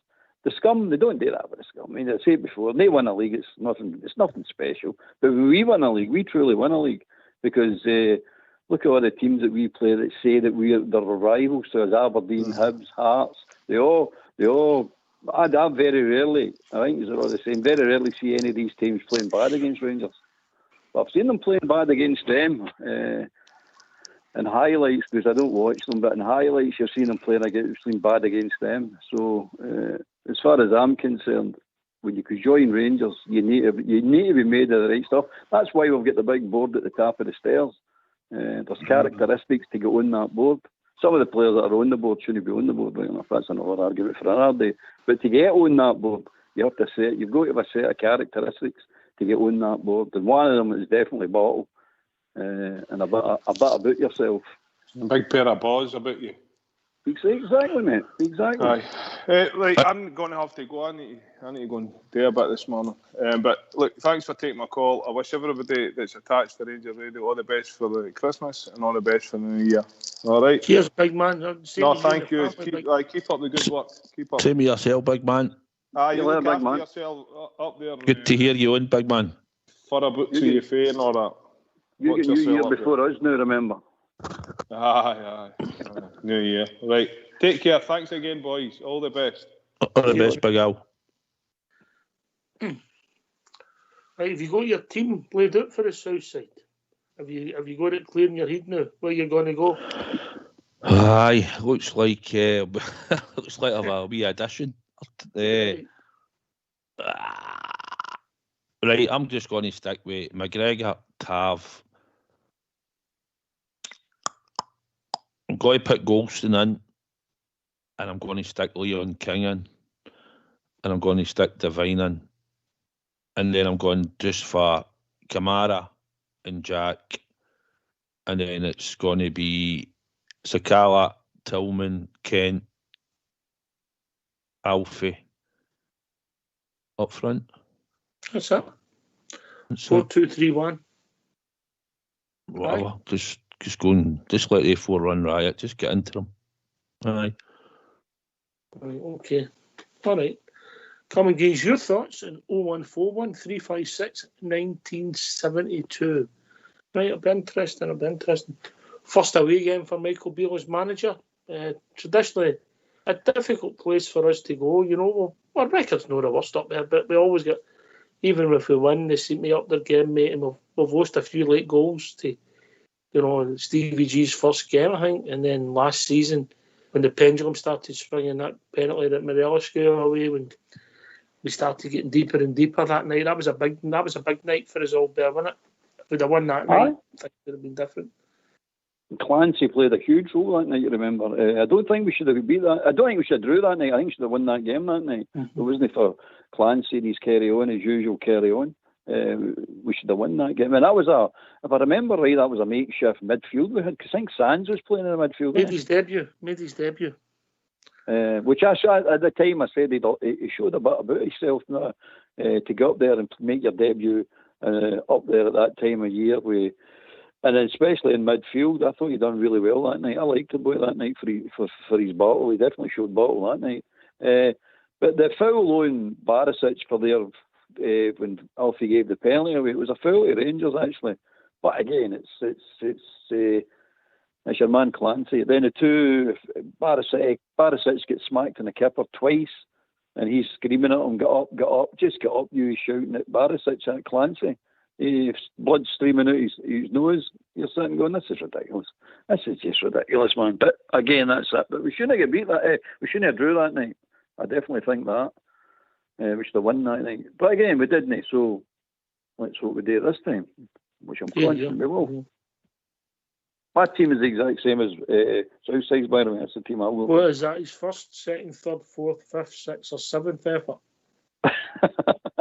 McGregor, Tav, Golson, King, Devine, Jack, Kamar, Tillman, Kent, Sakala, Morelos. I think I'll go with that myself. I think he's all one player rang there. I think Ben Davis will play. I think so, mate. I think so. So you're going to say Scotty Arfield? You never know. Yeah, I know. You never know. You never know. I know who's not playing. Stephen Davis. Aye. You know. Don't think we probably would have needed him, to be honest. I don't think he'd have started. No. I think what we have to do is we have to make more chances, and then you make more chances, we score more goals, and I think that's where all the problems have. If you think back to the games against Livingston, St Johnstone, St Mirren, we lost goals in all the games, but we weren't making any chances, we weren't scoring any goals, you know. Albert, then Southside. It's walking football, mate. It was walking football. I mean, as mere as anything else, they didn't try. I mean, some of the players had chucked it. They really did. Kent had chucked it. Morelos had chucked it. Barisic had chucked it. Lundstrom had chucked it. And you can go on. But playing that style of football, I had a big part to play in it, really, honestly. There was no speed in that day. That was walking football. It really was walking football. And you can't... How arrogant is it if we think we can play like that at that pace in Scotland, anywhere for that matter, and think you're going to win games? It's ridiculous, mate. It's absolutely ridiculous. So I think the system had a huge part to play in us dropping 8 points. And don't get me wrong, we were hanging on at times. No, we were hanging on, hoping we get to the break 2 points behind. That's a sad state of affairs.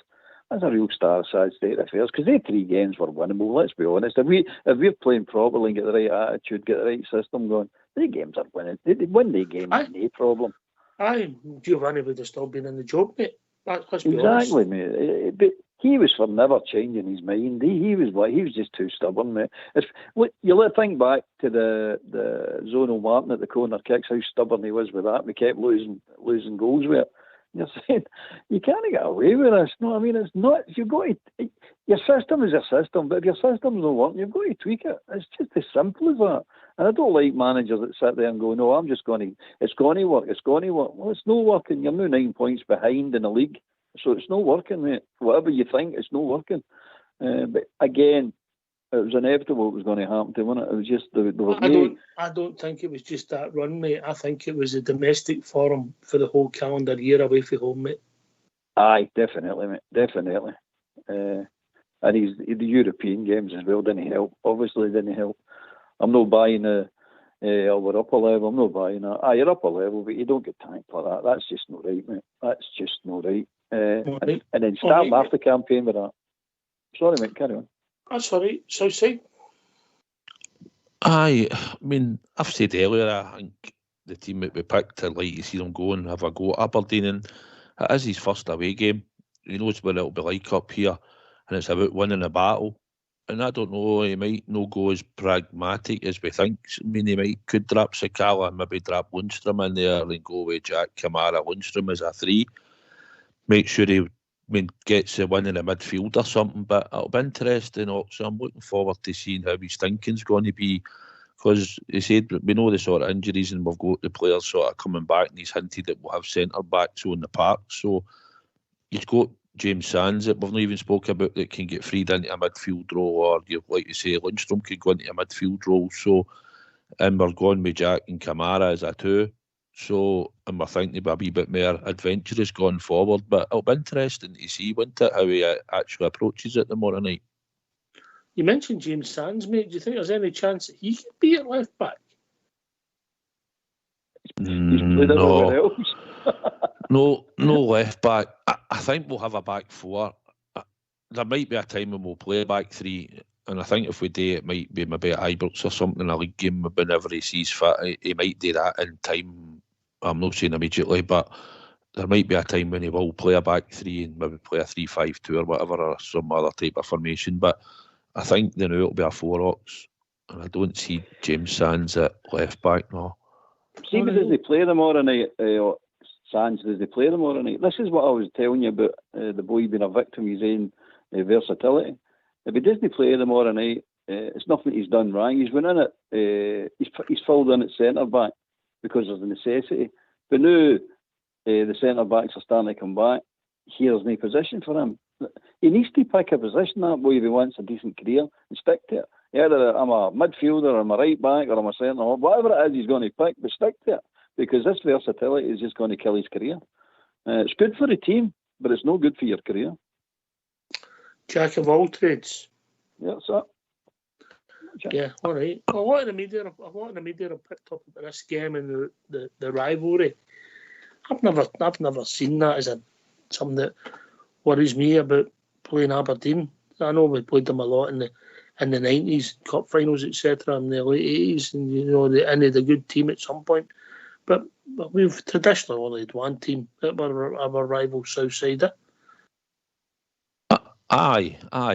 It goes back to the game at Pittodrie, isn't it? As they see it, it's probably their biggest game when we come to town. Do you know what I mean? That puts their city on the map, doesn't it? But I don't see it as a massive rivalry, to be honest, from where they are on the map to where we are on the map, I just know that we all know that they raise their game against us and they make it perfectly known. And there's been a few meaty challenges and a few sending offs over the years. But nah, not really. You used to be able to, back in the day, sometimes go up and stay the weekend up there, take in the game and that. But over the last easy 15 year, maybe 20 tops, 22 now, before that, even the last, but last 20 odd year, 30, it was a wee bit of a no-go area that they thought when you went up to Aberdeen. But I just see it's another game. And you see the hatred coming from for the stands. You know what you expect when you go up there. So all the Bears that are going up tomorrow, you just need to box a bit clever tomorrow night And remember, we're better than them. We're representing Glasgow Rangers. And you know what their policy are like, Ox and that, and what we take up there for their own supporters, lobbing stuff and stuff. So, but all we're looking for is a game tomorrow night and we get to 3 points and we can get back down the road. But I don't see it as being a major derby or anything like that against Aberdeen. All right, let's hear from you. Why don't you give us a call on 0141 356 1972. It's your show, it's your platform. Let's hear from you.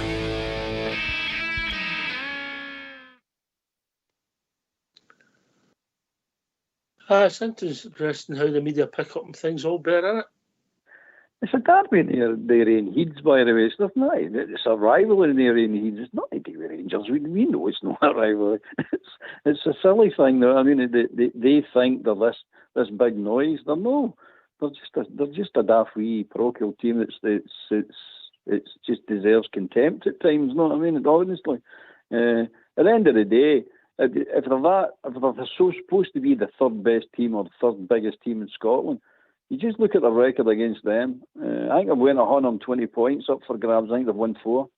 Something like that, or some ridiculous number like that. I mean, what does that tell you? At one time at McInnes, he was there, he was shouting about, we're taking over for Rangers, we're Celtic's biggest rival. You're saying, are you? 120 points, by the way, and you've took 4. So he's all. They're just a nonsense club. They've got hatred for us for whatever reason, best known to themselves. I was talking to the Aberdeen supporter in holiday there when I was on holiday recently, and he's coming over with the Simpson carry on, and he's a really nice guy. I was, is he? Well, I'll take your word for that. He got all that, and it's all they're the victims now because Durant, the tackle on Durant, their mindset is crazy, mate. It's just crazy the way they think about things and look at things. But I'm with Southside. I just want to know what happened. I just want to know what happened to Simpson. There was no social media then. I don't even think he gets sent off. No, he didn't. I don't think he get booked. You know? But the Aberdeen fan, they've got it in there. He's the victim. You know what I mean? It's after it was ridiculous. The press he got, it was no right and all that. And I says to the guy, I says, "Well, do you not think the tackle was out of order?" Well, it was just a run of the mill tackle. Well, it's a run of the mill tackle. The guy doesn't lose a year of his career, does it? The whistle would went and all, mate. People forget that. Outside. Aye, it was horrible. I mean, they're just a horrible support. That's just it. You know, you listen to who scored Rangers' goal that day? Oh, man. Big bonus point for you. I know. I'm pretty mad about that day, you know. Kean, you know this doing this to me all the years ago is going to just no work. You know I'm going to get it wrong. I would say, and I've not checked this out, I would say it would be Neil Cooper. Scored whose goal? Aye, he did. He did. Aye. You're probably right. I was up there that day. But aye, it's just I don't know. I don't even like the city. Do you know what I mean? We just want to go up there and, you know, be a wee bit hostile when they're taking more and more support. Half is up there and all. They're sticking you further out in the corner for no apparent reason apart from the losing their own money. Aye. But you expect a hard game, Ox. We know that, and it always usually is. But if we can get a couple of goals in front and hopefully we keep it tight at the back, we don't lose anything stupid, then we'll go down the road with the 3 points and that's it. Job done. Aye. That surprised you, Albert, Neil Cooper? Aye, it does, mate. It does. And we signed him and all, didn't we? Aye. For Villa, I think. I'll check it out now. Well, I've said it. I might be wrong, but I've said it. Wouldn't it be the first time? No, he did score against him for us, I'm sure. I think he's right. Albert, I think he's right. We've signed players for Aberdeen in the past. Neil Cooper, I'm getting that round the wrong way. I thought Neil Cooper scored for them against us in that game. No, he scored for us. No, not that game. It was his debut. Was it? Shot foot outside the box, I think. Mm-hmm. Right. I thought they two were playing the same midfield at the same time. No, he went away. I think his contract was up and he went down to Villa. I played 20 games for us. Aberdeen, 8th to the 10th, 1998, and he scored in his debut. I was right, yeah? Mm-hmm. Sure, it was a shot outside the box. Mm-hmm. Aye. The only game was scored for us then. Yeah. It went into the old beach end, wasn't it? 34 years ago. There you go. You must have been 5. I was there. I am, aye. I was there, and I was a babe in arms. On up my pram. Aye. I don't know if the so-called rivalry does come from then. I've heard it said that it comes from the 1979 League Cup final. So Grugby. Big rugby, aye. Yeah. Maybe. I remember the time that. Here's my theory on it. Right. Would it be fair to say that in the mid-80s, they were a top team in Scotland, European trophies? I think they'd won a couple of doubles, yeah? They had a good side, hard to beat, arguably playing the most money in Scotland, yeah? Fergie's a manager. Even though I don't think they won the league every year, we didn't really compete much apart from cup finals. And then Souness come in and we knocked them, blew them out the water. Even though they competed to us and ran his course in a few games of the piece, we got the better and most of the time, and that's where I think it became embedded personally. They went from being the top dogs because we weren't in the top 2, let's be honest. And then all of a sudden we were the biggest club in the country by a distance. And then they didn't like it, and that's what I think personally. Whether the rivalry in there he'd started, if that makes sense, outside. Aye, I can get where you're coming from. I mean, don't get me wrong, Fergie gave them that mentality, didn't he? Aye. To come down here and you shouted at refs, you surrounded the refs, you fought for everything, and gave them their due. He had a good team at that time. I mean, they did play well, and they went up to the other side of the city at that time, and they could go up there and win. You know, Eric Black playing for them up front and that.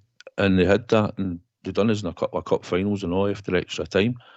They had a good team, and you might be right that might have been a bit of it, that we started taking dominance, and it might have been a bit of it. And I still think that Durant thing and all going back, because obviously Souness was still there and all at the time, so I think that had something to do with it as well. But aye, I just. They like all Bear says, they like to think they are the third best team in Scotland, but and probably for what they've done in the past, getting to cup finals, but they've not been winning anything. So they're I just hope that you just know you're going up to Rocks and it's going to be a hard game. But I think they've had a chip in their shoulder probably back for when you're talking about the 2 instances going forward. And since then we've dominated them, you know, and hopefully we'll do it again in a semi-final and we'll do it tomorrow night. Yeah. Here's another guy, 76 today, who's had history against him. Willie Johnson, 76 today, Albert. You're the senior citizen on the panel. What's your memories of Willie? Oh, Willie Johnson. what a player. What a player, man. Fast. Great attitude. Didn't take any prisoners. I love Willie. He's actually my mate's hero. Totally under. I remember him what you call him, in the Barcelona. Brilliant player. Absolutely brilliant player. But again, he get what's his red curve record? He's 1 or 2. Oh, crazy, man. He started a bit of the rivalry and all. McMaster. Right in front of the dugout.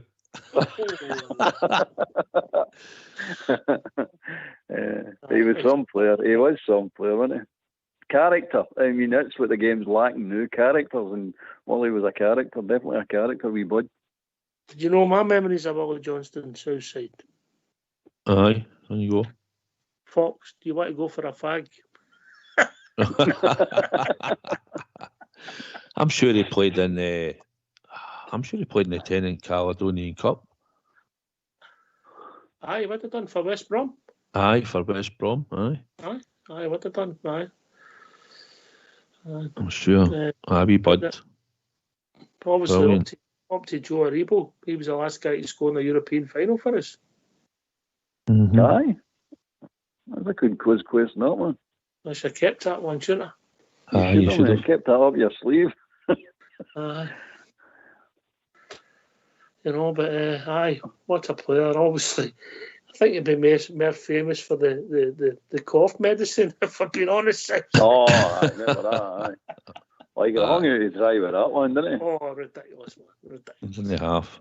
But on his day, you know, he just down that line and he could just whip that ball in, and imagine he used to slide off the park, you know, at the byline. He was that close to whipping the ball across. Or he would just be coming inside, looking for a 1-2 and the burst of pace. True pace. You know, that kid on pace. Direct. He was direct, all bear, you know, no looking to sort of pass it sideways and then stop moving. He went looking and then knocked the ball, and he was bombing on to look for the return, you know. Well, once you get the ball by the defender, there was no catching him. They weren't catching him. No, like now, the kid on them get pace now. But when Wally hit a ball by you get by the fullback, he was gone. Absolutely gone. That's why I remember him. I always remember that Stoke start carry on, and off he went. Brilliant. I've got the sound effects and everything in there. Did I get it? So it was going to use a song. Aye. Great player, boy. Great player. Don't get me, he still weighs. We're talking to him if he's not here anymore. He's still with us. No, 76 today. It's his birthday, mate. 76. Good grief. You know. 76. It's depressing thing about that. Still see him in that wing. You don't think him 76. You still see him as a young fit man on that wing. Aye, well, obviously he signed for us in the 64-65 season and was still playing for us in the 81-82 season.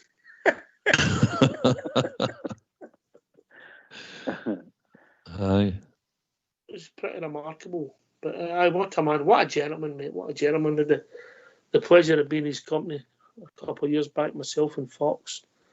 Fox, Colin Steen and Willie Johnston, and what a lovely man. And honestly, Fox, fag, that was brilliant. You know. Anyway, what a science for you. I've gone for a fag. Aye. What about it showed up in your bra? See, when you're talking about, we were just talking about obviously Willie Johnston being a winger. See, when you look at the sort of style we're going to play Hawks under Michael Beale, do you think we're going to actually go out and buy a right winger at all? I don't think we need one. All Bears know he sometimes can be out there, and sometimes we'll go to send him HR the next day to get drug tested, which he never passes, by the way. Right? But he's got a theory on this, and I want you to listen to it, Southside. Albert. I don't think they want to solve that problem. I don't think they want to solve the problem because it allows them to rotate the squad. It allows them to bring players in that wouldn't normally get a game if you play that hard bridge stress system. So we've tried everybody out there. Think of all the players we've tried out there. And I liken it like the wee game you used to get. Remember the wee square with the numbers or the letters of the alphabet, and you get one blank square, one empty square, and you have to move it around and get them on the order. I would say it's like that. You just keep playing it, all the different players that don't normally get games. So you go to have a position in your team that you can put somebody into without disrupting your team. So I think that I don't think they ever want to solve it. I don't think it's going to be any good to solve it. If you're sitting with a squad which we are about 26, 27 players, how do you get them onto the park? How do you rotate them onto the park without disrupting your team? Sorry, mate. It's just a mental theory. There you go, Southside.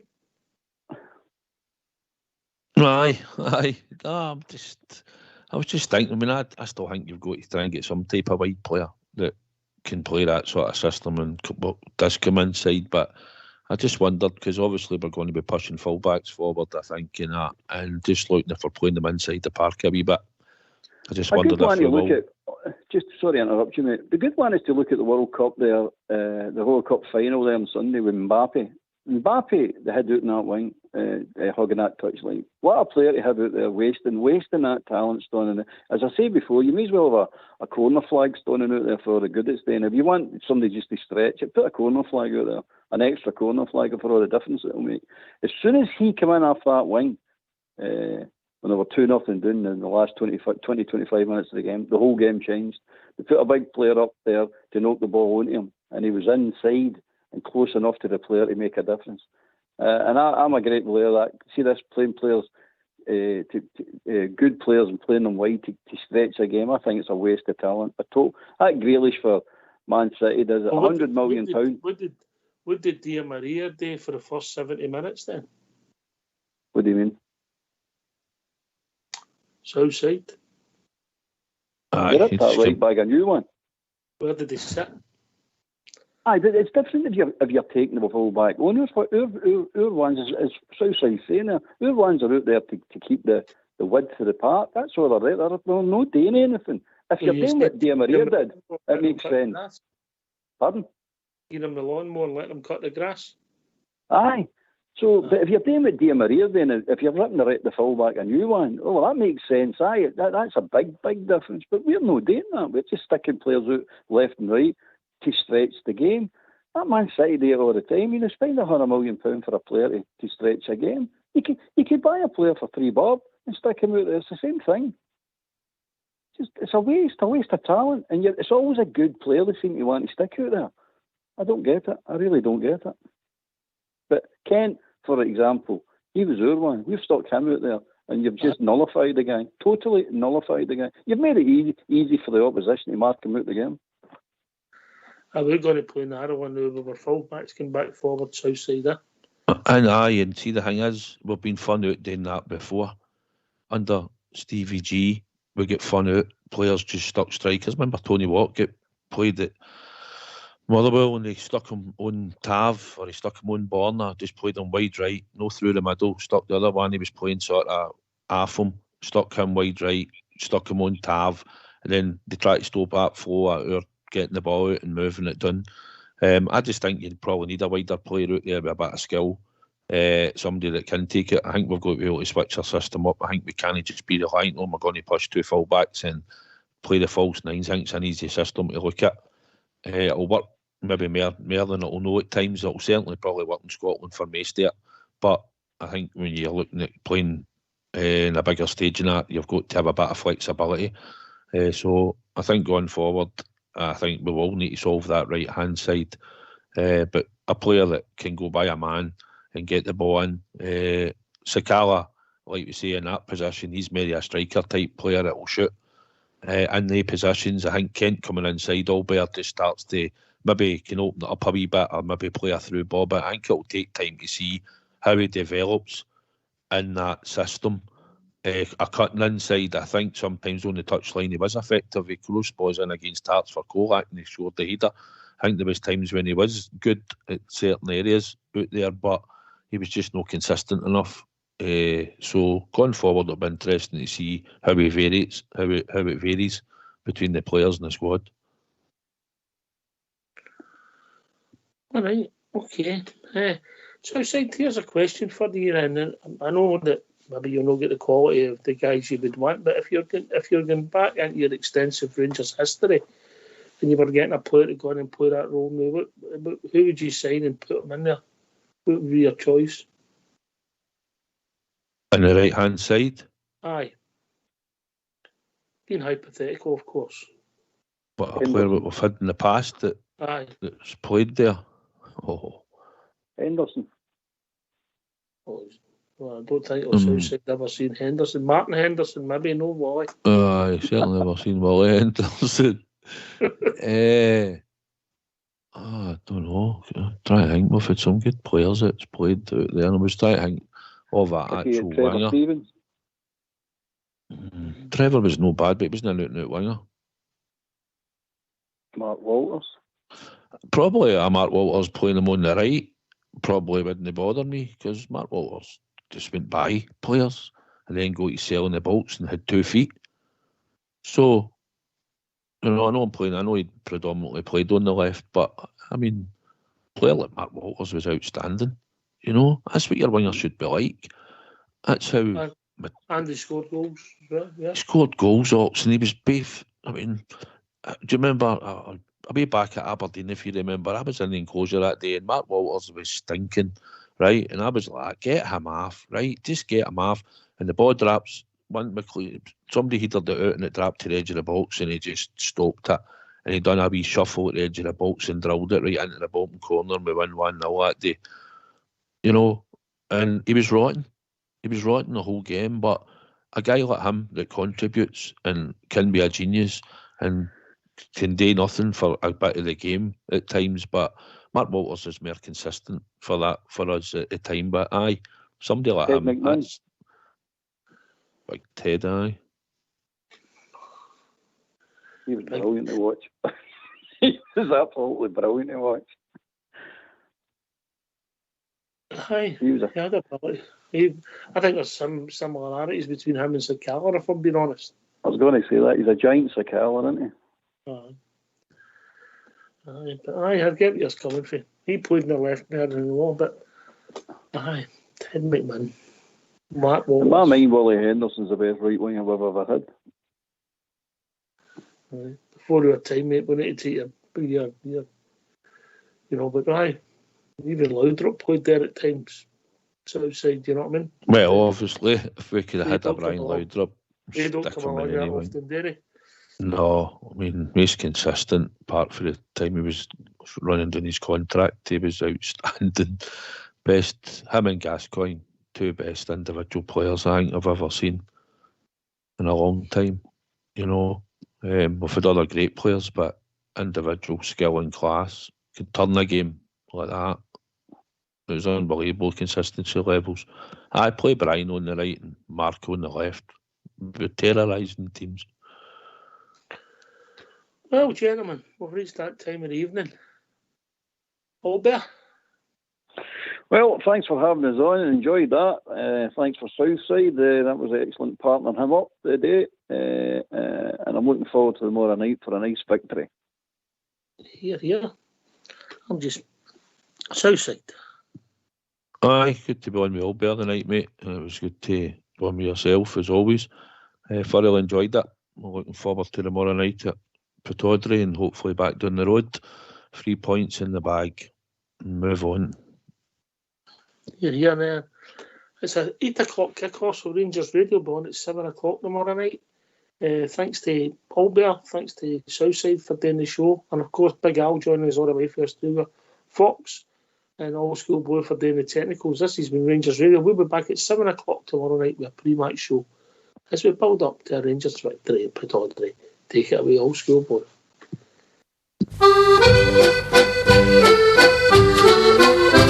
The English have Charlton, the Irish George Best, the Welsh have Big Davis, you know, Ken the rest. Let the French win the derby, let the Yanks have the moon, but leave me the Rangers, the pride of the tune. They're the idols of Scotland, and each game they play, they try and they fight till the end of the game. When victory's theirs, in my heart they will ring this chorus. I hope that you'll help me to sing. It's Rangers, it's Rangers, it's Rangers for me. If you know a Ranger, you know used to me. The heads and the hearts and the thistle apart, but they can't beat the Rangers, the pride of them all.